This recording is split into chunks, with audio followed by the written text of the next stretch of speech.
So today's challenge from one of my members was to get to round 50 on Shi no Numa with only one box spin, but if I do get a gun that eventually will run out of ammo, I'm allowed to just hit the box for it again after I just get rid of it, hit the box for it until I get it, which will be pretty hard considering I would probably have to run around a possibly tight box spawn with a full horde of zombies on World at War. And on World at War, if they hit you, they're probably just going to pull you into the rest of them and kill you. So that was not something I was looking forward to. But one good thing about this is that World of War Shi no Numa does only have 24 zombies per round. So if I do get a gun with a lot of ammo, it won't run out nearly as much. But in best case scenario, I'd get a flamethrower, ray gun, or a Wunderwaffe because none of those would probably end up running out of ammo before 50, especially the flamethrower because it doesn't have ammo. And getting onto this map, I was thinking, guess what happens if I get a bad gun? I'm gonna die to probably the dogs, which is basically a running joke on this channel now that I just die to the World at War dogs in every challenge on this game because they're just built different. So I go to spin the box and I got the flamethrower on my first attempt, which is actually the luckiest thing that could have happened other than the Wunderwaffe. Literally the only downside to getting the flamethrower is that it will kill slow on early rounds, so the early rounds will be pretty boring, and it's not great against dogs, but as long as I get Jug before the first dog round, I'll be fine, and you can get a lot of points with the flamethrower, so I was pretty confident I'd be able to get Jug before it, and that I would be completely fine.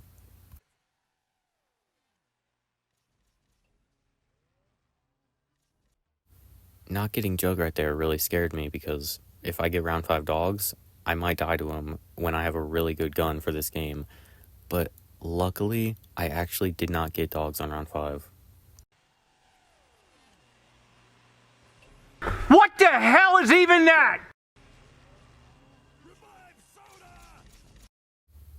And after getting Quick Revive in that one, which is completely useless, I figured at least I'll probably get Jug in this one.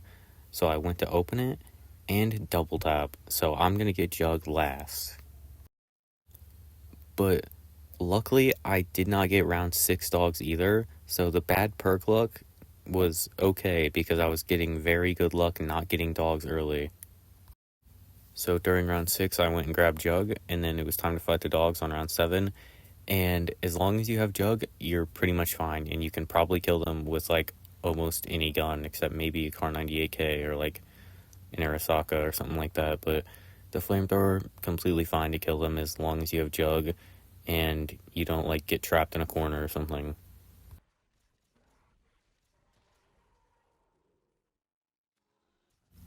But you know what's not completely fine is my stupid controller having so much stick drift. This might be the worst stick drift I've ever seen. Literally, when I go to train, my controller just turns me completely into every zombie.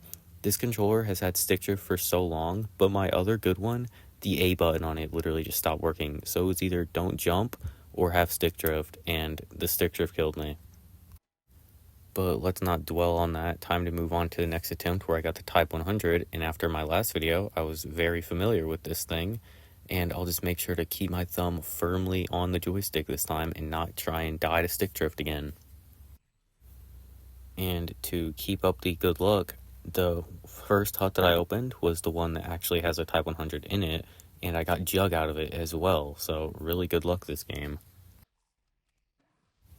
And dogs were absolutely no problem because Type 100's a good gun and I actually have Jug, so I can basically just destroy them because I actually have perks this challenge, thank the Lord. On round 10, I opened up another hut trying to get Speed Cola, but I actually got double tap out of it, but that is still pretty helpful because the Type 100's fire rate isn't exactly the fastest, but once you get double tap, it is really good. And here's just another dog round. I actually had Speed Cola this time, but I ran out of ammo in the middle of it, so I kind of had to run all the way across the map to actually get ammo mid-dog round, but the dogs aren't exactly that strong at this point, so as long as I have Jug and have a brain, I can definitely get through the rounds pretty easily.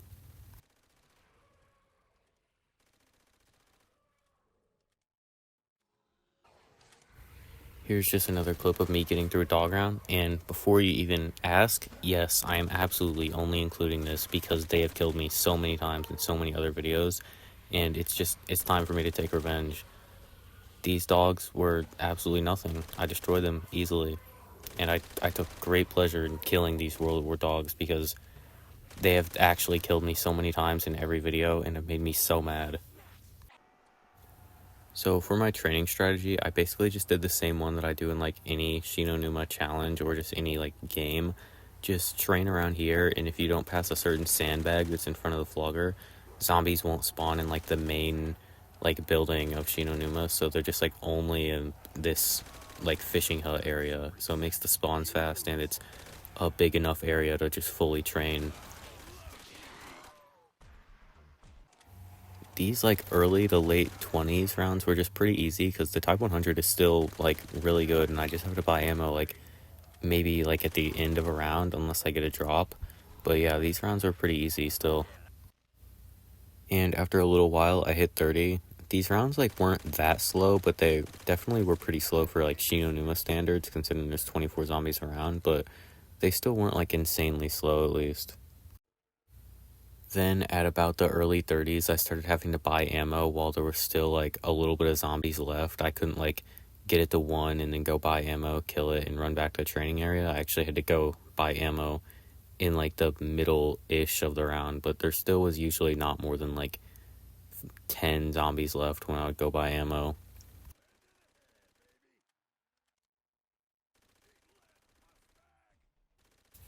And then here's me just slaughtering some more of these absolute bums. Even though they were getting a little bit stronger, it was still pretty easy to kill them because, I mean, the Type 100's good and I have Jug, so there's no reason for them to kill me. And again, on round 38 when they showed up, just completely destroyed them.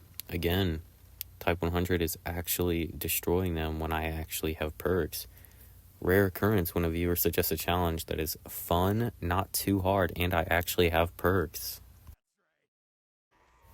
And here's me hitting 40, and the Type 100 has really like fallen off at this point, to the point where like after I use my first set of ammo, when I go to buy some, I usually just stay around this area because I'm gonna have to buy some a couple more times to get through the round. So the rounds were definitely slowing down at this point, but I wasn't really getting into like trouble of almost dying at all. And now round 44, as you'd probably expect, the Type 100 had definitely fallen off a lot by now, and I was having to buy ammo like countless amount of times, to be honest, because I mean, it doesn't have that much ammo. It has a good amount, but like not an insane amount, obviously, because I mean, it's just a regular SMG. It could still get me through the rounds, but it was taking like well over 5 minutes, I'd say. And the only time I was really having trouble with like almost dying was this dumb glitch where all the zombies would like get stuck in place in the spot that I was trying to like run through. So I would have to like run into areas with the water, and it was kind of scary. Because basically, if a zombie catches up to you in that water and hits you, and he like grabs onto you like they do in World at War, you're probably gonna die because you're really slow in that. And if he grabs onto you and the others catch up, you're just dead. But round 47 was dogs, so this is the last dog round I would hit, or I would have to go through before I would hit round 50, and I got through it very easily because I actually have Jug this time. And towards the end of 48, with only a couple zombies left, I was getting that glitch again where they kept getting stuck, so I had to run through the water a couple times. But yeah, I was basically just training around like this circle-ish area, just like running around it. And then I got a nuke with one of like the last zombies literally, so I was just gonna try and kill the last two super quick so I could try and nuke round 49 entirely and just go straight to 50. That nuke did not end up killing the full round, and there was like 5 to 10 zombies left, and it still took a while to kill them, but I was able to eventually with the Type 100. So that is round 50 with just one box spin, as I was lucky enough to get a wall gun, even though it would have been easier if I didn't get stick drifted into all the zombies when I had the flamethrower, but still, round 50 with only one box spin.